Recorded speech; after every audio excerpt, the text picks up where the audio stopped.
अस्सलाम वालेकुम क्लास, कैसे हैं आप सब।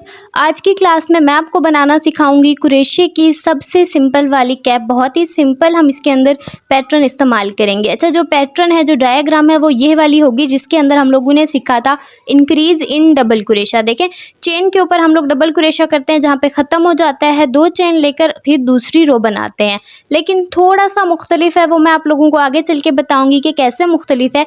बाकी ये वाली डायग्राम का उन लोगों को पता होगा जो कि प्रॉपर क्लासेस लेकर इस वीडियो तक आए हैं, और अगर आपने शुरू से क्लासेस नहीं ली तो आप लोग शुरू से ना सिंपल टांके से क्लास ले सकते हैं। चलें अब इसको प्रैक्टिकल बनाते हैं। तो इसके लिए मैंने लिया है कुरेशे का हुक। इसका साइज है 3 mm। ठीक है ना, ये वाला जो है वो अच्छा रहता है। इसके अलावा 2.5 आप लोग ले सकते हैं, 2 भी ले सकते हैं। ठीक है, और जो धागा है ना हमारा कुरेशे का, ये थोड़ा सा मोटा है और हम इससे इस वक्त जो है वो करने वाले हैं। आप इससे थोड़ा बारीक धागा भी ले सकते हैं। ठीक है, अब इस धागे की सबसे पहले हम बनाएंगे फिसलनी गिरा यानी स्लिप नॉट। अंगूठे की मदद से हम एक तरफ से धागे को पकड़ते हैं जो कि थोड़े वाली साइड होती है, और इस तरीके से दो उंगलियों के ऊपर आप लोगों ने क्रॉस या कांटे का निशान बना देना है। कुरेशे को आप लोगों ने पहले वाले धागे के नीचे से और दूसरे वाले धागे को इस तरीके से खींच लेना है। अब ये आप करेंगे तो ये आपकी जो है वो फिसलनी गिरा या स्लिप नॉट बन जाती है। इसके बाद हमने बनानी होती है कुरेशे की चेन इस तरीके से। ठीक है, कुरेशे को ऐसे धागे के दूसरी तरफ डाल के ऐसे खींच लेंगे तो कुरेशे की चेन बनती जाएगी। अच्छा, यहाँ पे हमारे लिए काउंटिंग मैटर नहीं करती हमने कितनी बनाई है, आप करना चाहें तो कर सकते हैं। अच्छा, अब हम चेन की लंबाई इतनी रखेंगे जितनी हमें लंबी जो है ना अपनी टोपी चाहिए, टोपी यानी कैप चाहिए। ठीक है, यहाँ पे मैं चेन बना लेती हूँ, उसके बाद मैं आप लोगों को मेजरमेंट दे दूँगी कि मैंने यहाँ पे चेन कितनी लंबी रखी थी। अच्छा देखिए, यहाँ पे चेन जो है वो बन चुकी है कंप्लीट, और अब जो है ना मेजरिंग टेप हम लोग ले लेते हैं और इसको मेजर कर लेते हैं। ठीक है, कुरेशे के अंदर धागे या कुरेशे हुक की वजह से जो है लंबाई मुख्तलिफ हो सकती है, तो ज़्यादा फोकस किया करें मेजरिंग टेप के ऊपर, बजाय इसके कि आप लोग चेन के काउंटिंग करते रहें कि स्टिचेस कितने लिए हैं आपने, चेन कितनी ली है। ठीक है, अब यहाँ पे आप लोग देख सकते हैं कि ये बनी थी 28 से थोड़ी ज़्यादा थी, तो फिर मैंने इसके दो जो हैं वो चेन निकाल के इसको 28 कर लेती हूँ मैं। अभी ये देखें, दो चेन मैंने निकाल दी। अब ये कितनी हो गई, दोबारा से मैं आपको दिखा देती हूँ, ये 28 सेंटीमीटर की हो गई। अच्छा, ये जो कैप मैं बना रही हूँ ना, ये एडल्ट्स के लिए बना रही हूँ, यानी बड़े लोगों के लिए। बॉयज़ के लिए भी आप यही बना सकते हैं और गर्ल्स के लिए भी आप यही सेम बना सकते हैं। ठीक है, बिल्कुल सिंपल सी होती है। फिर उसके बाद उसके ऊपर कुछ लिख भी सकते हैं, डिज़ाइन भी कर सकते हैं। अब जैसे हम रो बढ़ाने के लिए क्या लेते हैं, दो चेन हम लोग बनाते हैं, तो वही मैंने चेन बनाई है। फिर कुरेशा के ऊपर धागा लपेट के ऐसे कुरेशा इंसर्ट करेंगे, दूसरी तरफ से धागा लेकर फिर धागा लेकर दो धागे निकालेंगे, फिर दो धागा लेकर दो धागे निकाल लेंगे। ये क्या बन गया, ये बन गया हमारा डबल कुरेशा। और इसी तरीके से हम लोगों ने हर चेन के अंदर एक डबल कुरेशा बनाना है जब तक हम लोग दूसरे एंड पर नहीं पहुंच जाते। यहाँ पर कुछ डबल कुरेशा मैं आपको बना के दिखा देती हूँ। ये हमारा तीसरा डबल कुरेशा बन गया, ये हो गया हमारा चौथा डबल कुरेशा। बस ख्याल रखना है कि कोई चेन जो है बीच में आपने छोड़नी नहीं है, और किसी भी एक चेन के अंदर आप लोगों ने एक से ज़्यादा डबल कुरेशे नहीं बनाने। ठीक है, थोड़ा सा बस इसका आप लोगों ने ख्याल रखना है, बहुत ही इजीली आपकी कैप जो है वो तैयार हो जाएगी। अच्छा, इसको मैं पूरा बना के फिर आप लोगों से आगे शेयर करती हूँ। तो जी, यहाँ पे हमारी आखिरी जो है वो डबल कुरेशा रह गया है। आखिरी चेन के अंदर हम लोग बनाएंगे इसको। ये रही हमारी आखिरी चेन। इसके अंदर मैंने कुरेशा डाला, धागा निकाला, धागा लेके दो धागे निकालेंगे, फिर धागा लेके दो धागे निकाल लेंगे।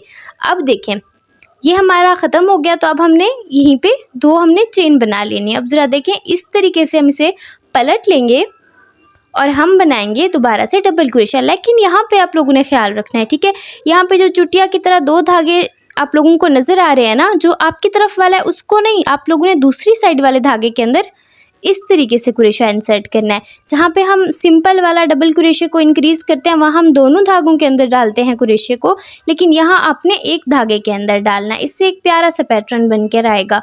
देखें, अब दोबारा देखें, मैंने डाला है ये वाला धागे के अंदर, एक धागे के अंदर, दोनों के अंदर आपने नहीं डालना। ठीक है, इस वाले के अंदर आपने कुरेशे के अंदर धागा डालना है। तो ये हमारे दो बन गए। मैं आपको दोबारा दिखा देती हूँ।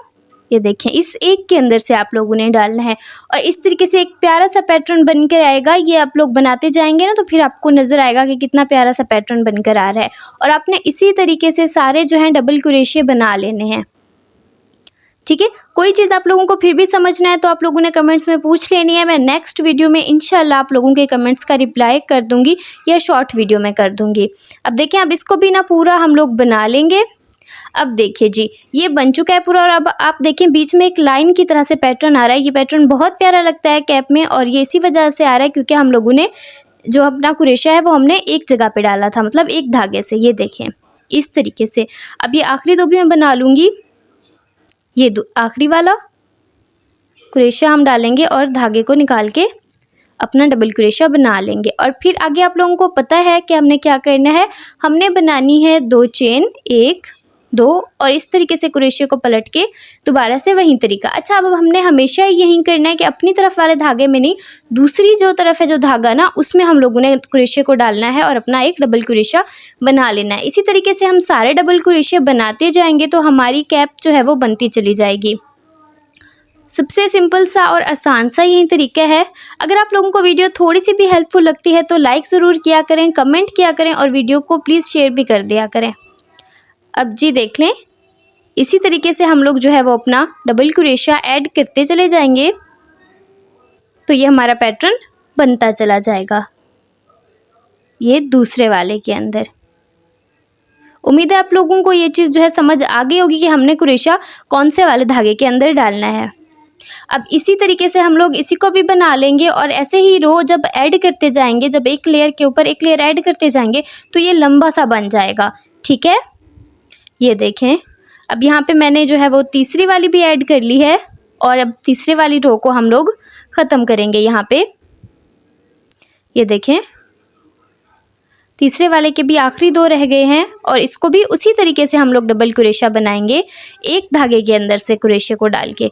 दोनों में से यहाँ पर हमने नहीं डालना। नॉर्मली हम दोनों में से डालते हैं लेकिन यहाँ पे नहीं डालना। अच्छा, मैं बार बार इसलिए बोल रही हूँ ताकि आप लोगों को ये चीज़ याद हो जाए।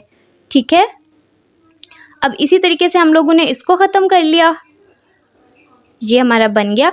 अब इसके बाद भी आप लोगों को पता है कि क्या करना होता है कि 2 चेन लेकर हम लोगों ने जो हमारा कुरेशा बनाया हुआ होता है हमने उसको इस तरीके से पलट लेना है और फिर अगली रो जो है हमारी स्टार्ट हो जाएगी। आप इसे रो कहें या लेयर कहें, हम इसको बना लेंगे। ये हमारा आ गया एक डबल कुरेशा। अब हमारा दूसरी चेन के अंदर दूसरा डबल कुरेशा और इसी तरीके से हम लोग अपने डबल कुरेशे बनाते चले जाएंगे। डबल कुरेशे बनते जाएंगे तो हमारी लेयर ऐड होती जाएगी और इस तरीके से लेयर के ऊपर लेयर ऐड होने से ये इसकी चौड़ाई में इजाफा होता जाएगा। इसी तरीके से हम लोग अपनी ये वाली लेयर या रो बना लेंगे। ये बन जाएगी तो हम इसके ऊपर और जो है ना रो ऐड करेंगे। और ये देखिए यहाँ पे चौथी बन रही है और इसी तरीके से हम लोगों ने अभी मज़ीद बनानी है। और यहाँ पे आप लोगों को पैटर्न भी नज़र आना शुरू हो गया होगा, एक लाइन की तरह यहाँ पे पैटर्न आकर बनता है। ठीक है, अब ये देखें कुछ इस तरीके से ये पैटर्न बनता जाएगा और हम इसको बनाते जाएंगे और इस तरीके से इसकी लंबाई जो है वो बढ़ती चली जाएगी।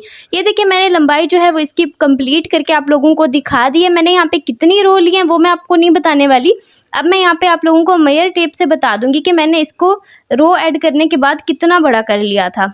ठीक है, तो यहाँ पे फोकस नहीं हो पाया। ये 46 सेंटीमीटर जाकर बनती है तो आप लोगों ने इसी तरीके से बना लेनी है। या फिर देखें जब आप इसको इस तरीके से फोल्ड करेंगे तो ये आपकी कैप की चौड़ाई बननी चाहिए। इसको या तो आप यहाँ से पकड़ के ना ऐसे अपने सर के अंदर डाल के देख सकते हैं कि आपके सर के हिसाब से ठीक बनी है, या किसी भी और बच्चे के या किसी एज के ग्रुप के लिए आप लोग बना रहे हैं तो उसके हिसाब से आप चेक कर सकते हैं। अब देखें यहाँ पे मैंने धागा निकाला नहीं था, इसे कोने पे छोड़ दिया था। अब इससे क्या करना है, दूसरी तरफ वाले धागे, दूसरी तरफ वाला जो हमारा किनारा है उसे पकड़ के हम लोगों ने स्टिच करना है। इसे हम कुरेशे से ही कर लेंगे, सुई की ज़रूरत हमें नहीं पड़ेगी। अब ये देखिए, थोड़ा गौर से देखने की ज़रूरत है। यहाँ पे हम लोग क्या करते हैं कि जहाँ पे हमारा कुरेशा था, ये देखें कुरेशा इस वक्त मेरा धागे से निकल गया है, इसके लिए सॉरी। दोबारा से मैं इसको डाल लूँ। अब हमने दूसरी तरफ से भी इसको साथ रखना है और अब हमने क्या करना होता है कि जो हमारा कुरेशा है वो हमने इस तरफ से जिस कुरेशे में डालना है दूसरी तरफ से भी उसी स्टिच के अंदर डाल के ऐसे लॉक करते जाना है। जैसे हम लॉक करते हैं ना, बिल्कुल वही वाला स्लिप स्टिच की तरह। यहाँ से डाला और दूसरे का भी दूसरा लेंगे और ऐसे धागे को लेकर ऐसे निकाल लेंगे। ठीक है, हमने कुरेशा डाला एक तरफ से, फिर दूसरी तरफ से भी, और वहाँ से धागा लेकर यहाँ से कुरेशा निकाला और फिर धागे में से कुरेशे को निकाल लेंगे। बिल्कुल इसी तरीके से हम लोग क्या करेंगे, इस पूरे जो हमारी कैप है ना, इसको हम स्टिच कर देंगे। ये एक तरीके से ना स्टिच हो जाएगा, मतलब सिलाई हो जाएगी इसकी, लेकिन ये कुरेशे से ही हो जाती है आराम से। ये देखें, यहाँ पे मैंने थोड़ी सी की, अब हम इसको पूरा कर लेंगे। बस आपने ख्याल करना है कि अगर एक तरफ से पहला स्टिच है तो दूसरी तरफ से भी पहला होना चाहिए, वरना जो आखिर पे या तो आपकी कुछ बच जाएंगे या कुछ कम हो जाएंगे। अब यहाँ पे मेरे बराबर हो गए थे और इसको यहाँ पे मैं एंड कर रही हूँ। आखिरी कुछ स्टिचेस रहते हैं, यहाँ पे भी आप लोग देख सकते हैं कि किस तरीके से करना है। यहाँ से हमने कुरेशा डालना है, फिर दूसरी तरफ से वहाँ से धागा लेकर यूँ निकाल लेना है। ठीक है, बहुत आसान है। अब यहाँ पे ये कंप्लीट हो चुका है, तो यहाँ पे मैं धागा कट करके क्या करते हैं, हम लोग धागे को सिक्योर करने के लिए आगे पीछे कर देते हैं। ठीक है, कुरेशे की मदद से। तो ये थोड़ा सख्त टांका है क्योंकि मैं इसको सिलाई कर रही थी, थोड़ा टाइट है ये, तो यहाँ पे थोड़ा सा कुरेशा जो है वो जाने में थोड़ा मसला कर रहा है। लेकिन इसी तरीके से हम लोग क्या करेंगे कि धागे को आगे पीछे कर लेंगे, बिल्कुल इसी तरीके से। अब देखें, इस तरह से जो है हमारी कैप की थोड़ी बहुत शेप आने लग गई है। ठीक है, लेकिन अब हमने क्या करना है, एक तरफ जिसको हमने ऊपर की तरफ रखना है वहाँ पे हम लोगों ने सिलाई करनी है। यहाँ पे मैंने सुई ली है और इस वाले कोने से हम लोग ऐसे इसको इस तरह से चलाते जाएंगे, और एंड में जब हम इसको एक ही तरफ से बंद करेंगे तो ऊपर से क्या होगा कि टांका लग जाएगा और ऊपर से ये बंद हो जाएगा। बस आप लोग देखते जाएं कि मैं किस तरीके से जो है सुई को यहाँ से डाल रही हूँ। बस इसी तरीके से आप लोगों ने फासला जो है वो बराबर रखना है सुई के टांके लगाने का। ठीक है, बिल्कुल इसी तरीके से हम लोग जो है वो पूरी इसकी लंबाई के ऊपर या कहीं चौड़ाई के ऊपर सुई चला लेंगे, और फिर एंड में हम धागे को जब पकड़ेंगे तो वो एकदम से उसे फोल्ड कर लेगा, जैसे हम लोग पोटली को करते हैं। बिल्कुल वही तरीका यहाँ पे होगा। तो यहाँ पे थोड़ा सा रह गया, मैं आपको करके दिखा देती हूँ। बिल्कुल इसी तरीके से आप लोगों ने सुई को चलाते जाना है इसके पूरी ऊपर से जो बॉर्डर है ना उस पर। और देखिए एंड पर जब हम इसको इस तरीके से पकड़ते हैं, थोड़ा सा रह गया है, इसको थोड़ा सा कर लेते हैं अभी। ये देखें, बहुत ही ज़्यादा आसान है, ये बिल्कुल भी मुश्किल नहीं है। इसको हम इसी तरीके से करते चले जाएंगे। अब देखें, ये दूसरी तरफ से एंड पर आ गया है, तो अब हमने क्या करना है कि धागे को ऐसे खींच लेना है पूरा। ये देखें, जब खींचेंगे तो ये ऊपर से बंद हो जाएगा, जिस तरीके से पोटली बंद होती है। लेकिन याद रखें, थोड़ा सा सुराख जो है ऊपर रह जाता है, तो अब इसको बंद करने के लिए हम लोग टांके लगाएंगे कि ये अच्छे से ऊपर से बंद हो जाए। ठीक है, कोशिश करें कि बस आप एक्स की तरह 2 टांके लगाएं, लेकिन अगर ज़रूरत पड़े तो आप लोग 2-4 टांके एक्स्ट्रा लगा सकते हैं। ठीक है, अब हम इसको लॉक करेंगे तो हमारी कैप की शक्ल जो है वो प्रॉपर आ जाएगी और आप लोगों को नज़र आ जाएगा कि ये फाइनली एक कैप बन चुकी है। ठीक है, अभी जो टांके हैं ये अंदर की तरफ आएंगे, फिर हम जो है वो कैप को दूसरी तरफ से फोल्ड करेंगे तो हमारी नीट जो कैप है वो दूसरी तरफ से निकल आएगी। अब ये मैंने आपको सारे टांके लगाना दिखा दिए कि मैंने कितने टांके लगाए थे। ये कुछ ज़्यादा लग गए थे क्योंकि ये फिर भी जो है ना थोड़ी सी शो हो रही थी। हाँ, आप ये देखिए, मैंने इसको फोल्ड करके आपको दिखा दिया। जो कैप है वो हमारी बन के तैयार हो चुकी है। इसको नीचे से थोड़ा सा फोल्ड किया जाता है। तो ये है जी कैप। अगर आप लोग किसी बॉयज़ के लिए बना रही हैं तो आप इसके ऊपर उनका नेम लिख सकती हैं या कोई भी वर्ड जो उनको पसंद हो वो लिख सकती हैं। और अगर किसी लड़की के लिए बना रही हैं तो कोई फ्लावर लगा सकती हैं, कोई बटरफ्लाई लगा सकती हैं, या उनका नेम भी आप लोग यहाँ पे लिख सकते हैं। ठीक है, इसके ऊपर फ्लावर बना के मैं आपको दिखाती हूँ कि फिर वो कितनी ज़्यादा नीट हो जाती है। बाकी ये सिंपल सी कैप आप लोगों को कैसी लगी मुझे कमेंट्स में आप लोगों ने ज़रूर बताना है। अच्छा, इसके ऊपर मैंने वाइट कलर का फ्लावर लगाया था। इसका पैटर्न मैंने आप लोगों से शेयर नहीं किया हुआ। अगर आप लोगों को इस वाइट फ्लावर का पैटर्न चाहिए तो आप लोगों ने कमेंट करना है, और अगर कमेंट ज़्यादा होंगे तो ही मैं इस फ्लावर के पैटर्न की वीडियो आप लोगों से शेयर करूँगी। तो यहाँ पे मैंने फ्लावर जो है वो यहाँ पे अटैच कर दिया। अब आप लोग देख सकते हैं कि ये किस तरीके से इसका फाइनल लुक निकल के आया है। वीडियो अच्छी लगे तो आप लोगों ने लाइक ज़रूर करनी है। ओके जी, ओके, अल्लाह हाफिज़।